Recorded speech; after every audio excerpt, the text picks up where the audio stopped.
है। रीवा सांसद ने की पत्रकार वार्ता, मोदी सरकार के दूसरे कार्यकाल के प्रथम वर्ष की बताई उपलब्धियां। रीवा सांसद जनार्दन मिश्रा ने पत्रकार वार्ता के दौरान पत्रकारों से चर्चा करते हुए मोदी सरकार की 6 वर्ष की उपलब्धियां गिनाई। इसके पश्चात उन्होंने अपने कार्यकाल में रीवा रेलवे स्टेशन को मिली सौगातों एवं उपलब्धियों के बारे में भी बताया। इसके अलावा उड़ान योजना में रीवा के लिए 100 करोड़ रुपए आवंटित किए गए हैं, इस संबंध में भी जानकारी दी और बताया कि 3 बार बोली कैंसिल हो जाने के कारण इस परियोजना में देरी हुई है।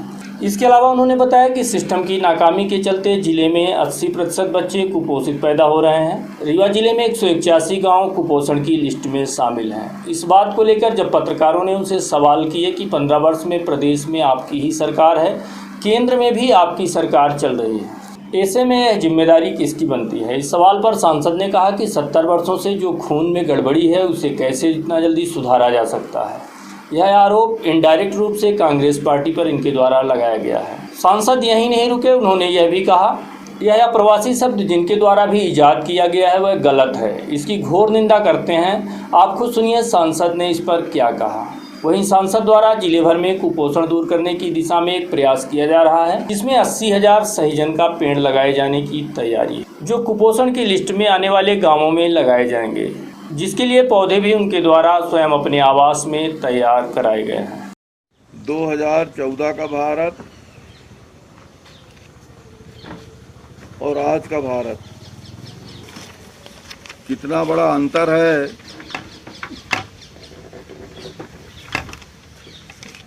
बाकी सारी उपलब्धियां लोग बता रहे हैं कि कोरोना के दौरान कितनी सफलता रही, लेकिन एक की कल्पना करें आप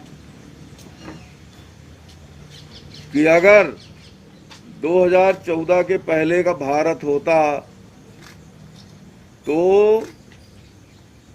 क्या कोयला से चलने वाला कोई भी बिजली का कारखाना चल पाता।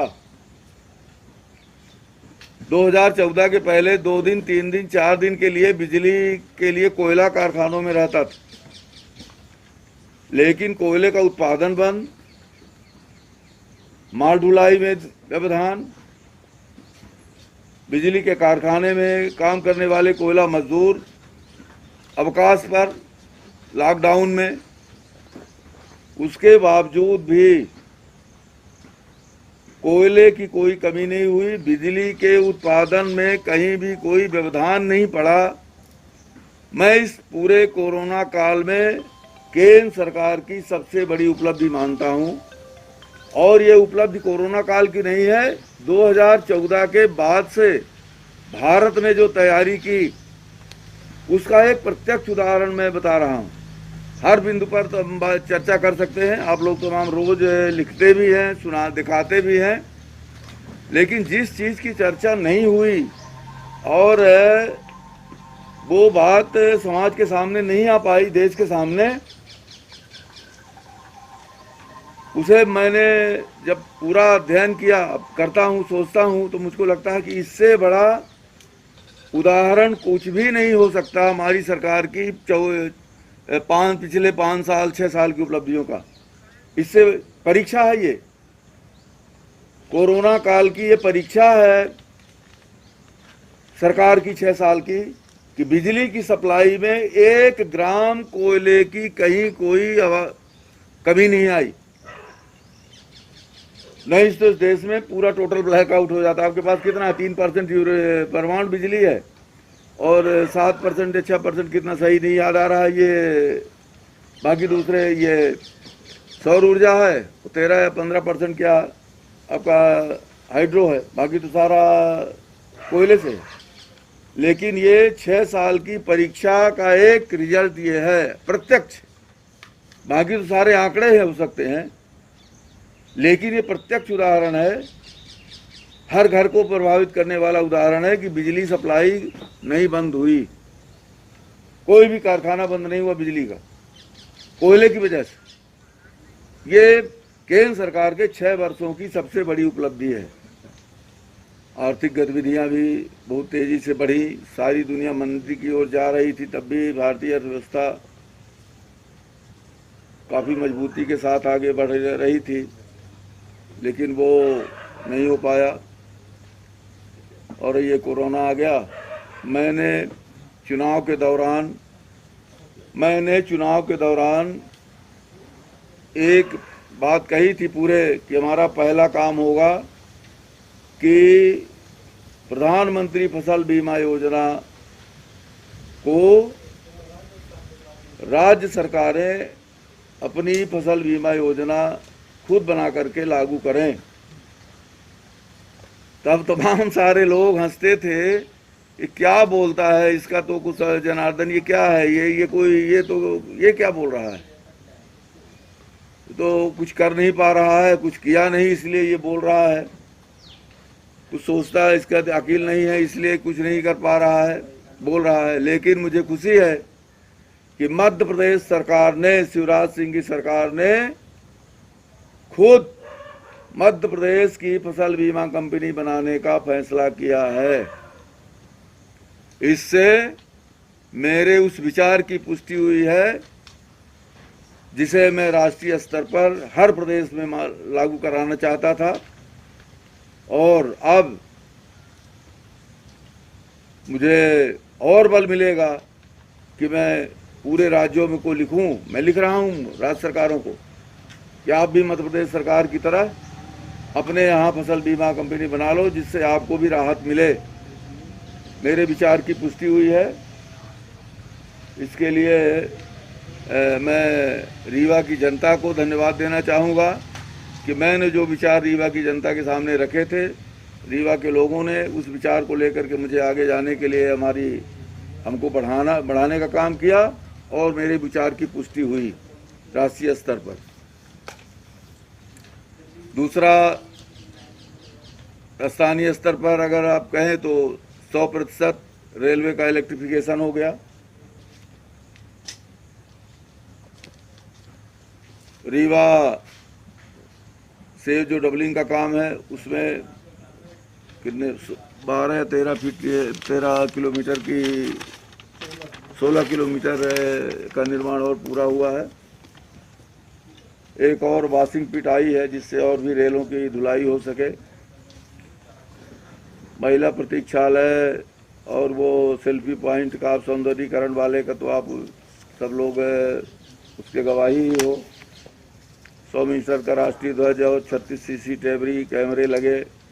रीवा में एक तीसरा नया प्लेटफार्म शुरू हुआ है और 46 श्रमिक ट्रेनें रीवा आई। तो इस तरह से ये जो कार्यकाल रहा 1 वर्ष का, उसमें ये प्रत्यक्ष जो काम हुए हैं उनका है। बाकी जो सबसे प्रमुख काम है, उड़ान के लिए 3 बार बोलियां लगी, कोई विमान कंपनी बोली नहीं लगाने के कारण वो तारीखें टलती रहीं, और जिस दिन यहाँ उड़ान शुरू हो जाएगी उस दिन आपका 100 करोड़ रुपए रखा हुआ है केंद्र सरकार के पास रीवा के एयरपोर्ट के लिए। उड़ान शुरू होगी उसी दिन 100 करोड़ रुपए आपको रीवा एयरपोर्ट के लिए मिल जाएगा, और हवाई अड्डे का निर्माण शुरू हो सकेगा। अब तो अपनी प्रदेश सरकार भी है, तो राज्य सरकार खुद इंटरेस्टेड है कि जमीन अधिग्रहण हो जाए, जल्दी कर लें। लेकिन केंद्र के पास रीवा का पैसा रखा हुआ है। उड़ान शुरू, आपको पैसा मिल गया। 181 गाँव में एक गांव वाइज है लगा हुआ, गांव वाइज है, ब्लॉक वाइज है। गांव में और ब्लॉक में 182 गांव की सूची है उनके पास। वो कई क्लासिफिकेशन कर रखा है उन्होंने, कुपोषित, अति कुपोषित, सामान्य, इस तरह से 3 श्रेणियां हैं उनकी। तो वो चाहे जो भी हो, उन्होंने अपना बना लिया है जितना बनाना। हम तो 80% बच्चे कुपोषित पैदा हो रहे हैं इस जिले में। 80% बच्चे कुपोषित पैदा होते हैं। जो लोग ये समझते हैं ना कि मेरा बच्चा स्वस्थ है, सब ये कुपोषित बच्चे पैदा, 80% बच्चे पैदा कुपोषित हो रहे हैं। गवर्नमेंट का मतलब नहीं है इसमें कई चीजें हैं, केवल अकेले गवर्नमेंट का मामला नहीं है ये। अरे भैया, कुपोषण केवल सरकारी प्रयासों से दूर नहीं होगा। कुपोषण के कई कारण है, खान पान भी गड़बड़ी है। आप चाउमीन खाओगे और स्वस्थ बच्चे पैदा होगा, चाउमीन खाने से स्वस्थ बच्चा पैदा नहीं होगा। कुपोषण के लिए कई शहर वाले चाउमीन खाते कि गांव वाले भी चले जाओ ना, तमाशा देखो। शराब पीने से कुपोषित बच्चा पैदा होगा, वो बचेगा। आखिर कुछ तो खा रहे हैं लोग, यहाँ खाने को शराब पी रहे हैं, शराब पी रहे हैं, आप कल्पना नहीं कर रहे हो। मजदूर औरतें जिस तरह से हो रहा है वो सब। आदमी पी रहा है कि औरत आप दूर समाज कहाँ हो। 16-16 साल की बच्चियां वो नशे की गोलियां ले रही हैं, शराब पी रही, कोरस पी रही हैं। आप तो समाज से बहुत दूर हो। एक तो यह प्रवासी शब्द जो है, इसका जिस किसी ने भी इजाद किया हो, मैं उसकी निंदा करता हूं, और उससे बड़ा अपमानजनक कोई शब्द हो नहीं सकता। इसको एक बार नहीं, मैं सैकड़ों बार अपने लोगों के बीच कह चुका हूं कि इससे गंदा शब्द कुछ हो नहीं सकता। परेशान मजदूर कहिए, परेशान श्रमिक बोलिए। अप्रवासी शब्द यह अंग्रेजी का माइग्रेशन का शब्द है, और इसको कभी कहीं किसी ने भी, मीडिया वाले ने भी नहीं कहा कि यह अप्रवासी शब्द गलत है। आपको बहुत बहुत धन्यवाद, बधाई आपको कि आपने मेरे विचार को आगे बढ़ाने का, इसको जरूर लिखिए कि ये इससे गंदा शब्द कोई हो नहीं सकता। और मैं इसको कई बार बोल चुका हूं कि अप्रवासी मत कहो, ये परेशान मजदूर हैं। अब रहा सवाल 1 लाख लोगों को रोजगार देने का। एक चुनौती है, बहुत सरलता से इसको हाँ दिया जाएगा, दे सकते हैं। पर अब भाई जऊं तू कहत रहे, एक पटना गांव था, एक आदमी 15 दिन से मेड़ बंधान नहीं दे रहे, खाए रहा, सिगरेटी खा रहा, ये कर रहा, कुछ नहीं हो रहा है। प्रयास किया, मेड़ बंधान मंजूर हो गई, तो हम कहा मजदूर लगोगे ना, उसमें तो दूर नहीं है, खंती लगा के अपना डाल लो। अरे बिल्कुल साहब, वो तो सब होगा। अब मैं गया वहां, हमारे रिश्तेदार, इसलिए मैं बता रहा हूं, तो वो जेसीबी लगाए, खुदवा रहे थे। तो हमने कहा ये क्या है, FIR करो। हमने कहा FIR होगी, और लिख के दिया। हमने कहा कल अगर यहाँ नहीं होगा तो मैं FIR कराऊंगा, भले तुम मेरे जो भी हो। और हमने कहा बंद करो FIR। उसको मशीन वाले को कहा कि ले जाओ यहाँ से, मशीन यहाँ से ले जाओ, नहीं तो तुम्हें पकड़ाऊंगा। और उसके यहाँ से मशीन हटवा लिया। तो सोसाइटी है ना, ये समाज है, इसलिए मैं कहता हूँ कि समाज करेगा। अब वो आप कह रहे हो कि 80 रुपया मांगता है, नहीं हमको दे रहा है मेड़ बंधान के लिए। अब मेड़ बंधान के लिए मिल गया, मुझको मालूम है कि 1 पैसे सेक्रेटरी ने नहीं लिया, ना सरपंच ने लिया, ना कलेक्टर ने लिया। मेड़ बंधान मंजूर हो गया। अब मेड़ बंधान जिस दिन मंजूर हुआ, उसके दूसरे दिन उसे JCB लगा करके और काम शुरू कर दिया। तो सबसे बड़ी समस्या ये है कि हम कहाँ तक मॉनिटरिंग कर पाएंगे उसमें, कि जो जिस काम के लिए पैसा हमने दिया है वो उस काम को नियमानुकूल या वहाँ पर श्रमिकों को रोजगार मिल रहा है कि नहीं मिल रहा है। ये एक सबसे बड़ी मूल चुनौती होगी हमारे सामने। पैसे की कमी नहीं है, योजनाओं की कमी नहीं है, लेकिन सिस्टम में हम कितने प्रतिशत हम ले जाके उनको काम उपलब्ध करा पाते हैं, वो हमारे सामने सबसे बड़ी चुनौती होगी। और मैं समझता हूँ कि इतना तो तय है कि एक भी श्रमिक बेरोजगार नहीं रहेगा, उसको रोजगार मिलेगा ही। और रीवा जिले में तो आपका भर सहयोग हमको चाहिए। शराब